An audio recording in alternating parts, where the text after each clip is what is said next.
Hello! This is a video about acids and bases, specifically two definitions of what acids are and what bases are.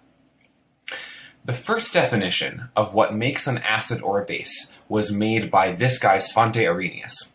His definition was this: acids produce hydronium ions in water, and bases produce hydroxide ions in water.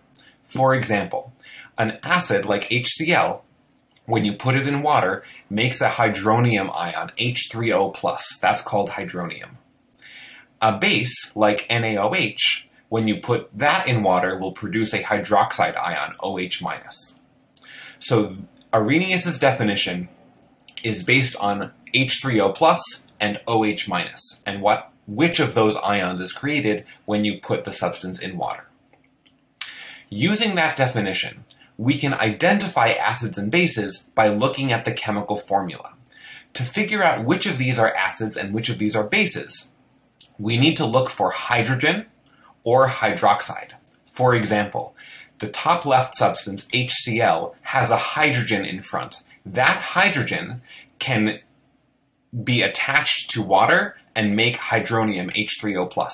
So substances with a hydrogen in front are usually acids. Substances with a hydroxide, usually at the end, are bases.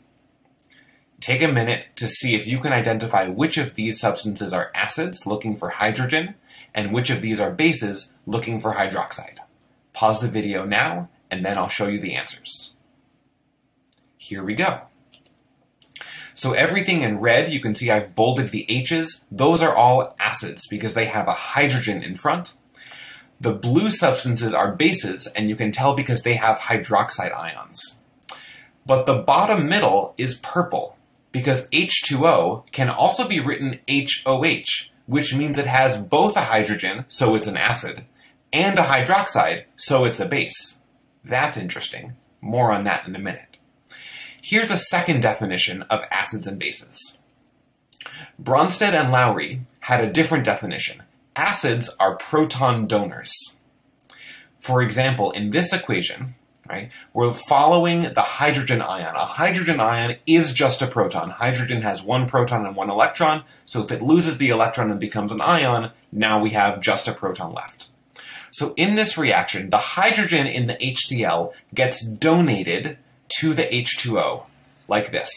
And you can tell by looking at the products.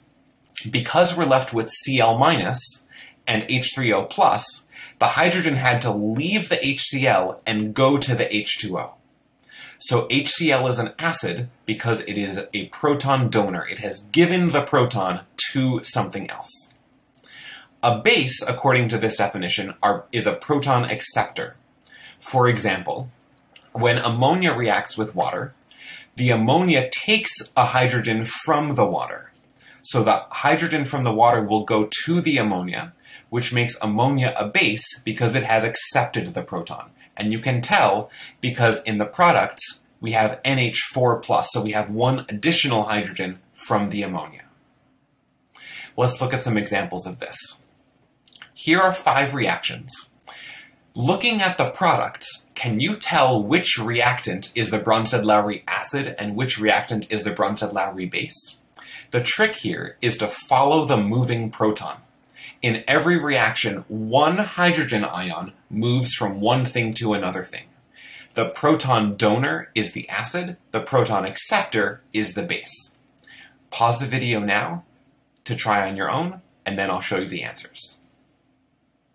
Here we go. The red substances are acids, the blue substances are bases. In number 1, you can follow the moving proton from acid to base. And you can figure out which way the proton moves by looking at the products. Those are 2 definitions of acids and bases. Thank you for watching.